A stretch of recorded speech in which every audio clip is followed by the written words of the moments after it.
This morning's word is for the woman who is afraid to hope again, the one who stopped letting herself want good things, not because she's faithless, baby, but because the last time she hoped with her whole chest, it broke her heart. So now you keep your wanting small. You say we'll see when what you mean is please, God. You brace for the no before the yes even gets a chance, because bracing hurts less than believing and being wrong again. Daughter, you have learned to protect yourself by expecting nothing, and I understand why, but hear me. A heart that refuses to hope isn't safe. It's just quietly starving. If that's you this morning, so tired of wanting, so scared to want again, don't scroll past your own name. Stay right here. This word was written for the woman who forgot she was ever allowed to hope.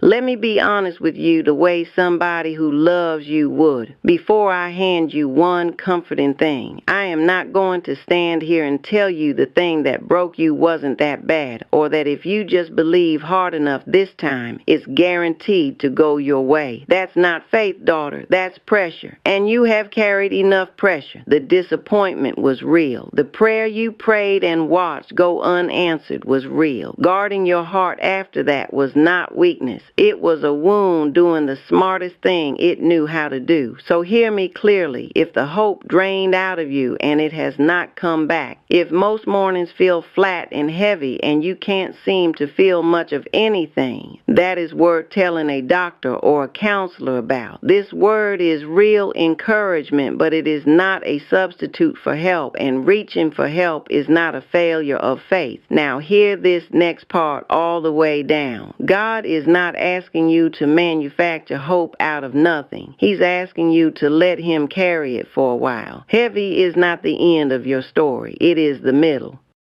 If the woman God is still making you could sit down across from you this morning, she would not tell you that everything you hoped for came true exactly the way you wanted it. She wouldn't lie to you like that. She lived right where you're sitting. Hope rationed down to almost nothing, flinching at good news, certain that wanting anything was just setting herself up to get hurt again. And here is what she would tell you. Baby, my hope came back, but it did not come back the way I thought it would. It didn't come back because my circumstances finally turned. It came back because I stopped tying it to outcome and started tying it to him. I quit begging God to promise me the specific thing, and I let him be the thing. And once my hope was anchored to who he is instead of to what I could get out of him, nobody could break it anymore. Disappointment couldn't kill it, sis, because it wasn't propped up on a maybe. It was propped up on him, and he does not move. Daughter, you are not naive for hoping. You were never hoping in vain. You were just hoping in something too small. He is bigger than the thing that broke you, and he is not finished with you yet.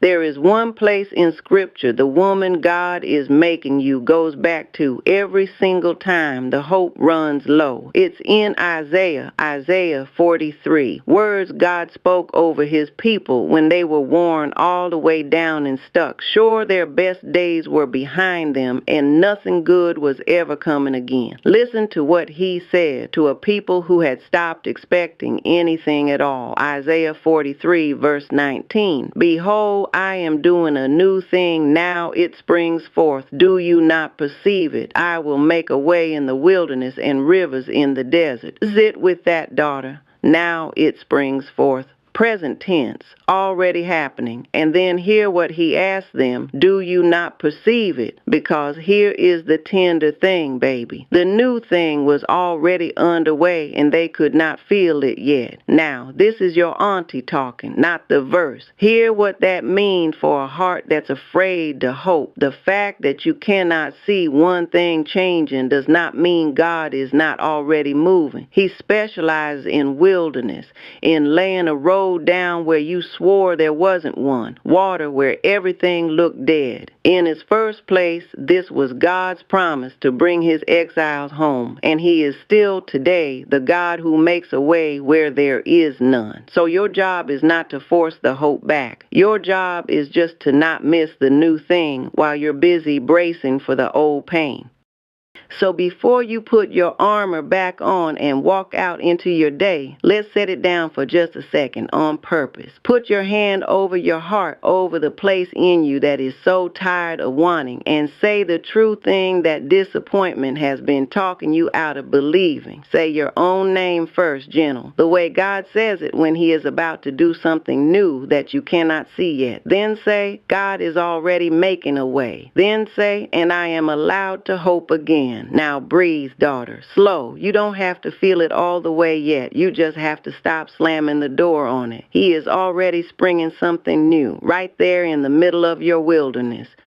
So here is your word, sealed. You came in this morning afraid to hope because the last time it cost you too much. Hear the truth sealed over it, daughter of the King. Carry these 3 things into your day. 1, your hope is safe when it's anchored to who God is, not to whether the circumstance turns. And that kind of hope cannot be broken. 2, not seeing it yet does not mean He isn't already doing it. The new thing springs forth before you can ever feel it. 3, you are not naive for wanting good. You serve a God who makes a way in the wilderness, and He is not finished with you. Let yourself want one good thing today, baby, quietly, on purpose.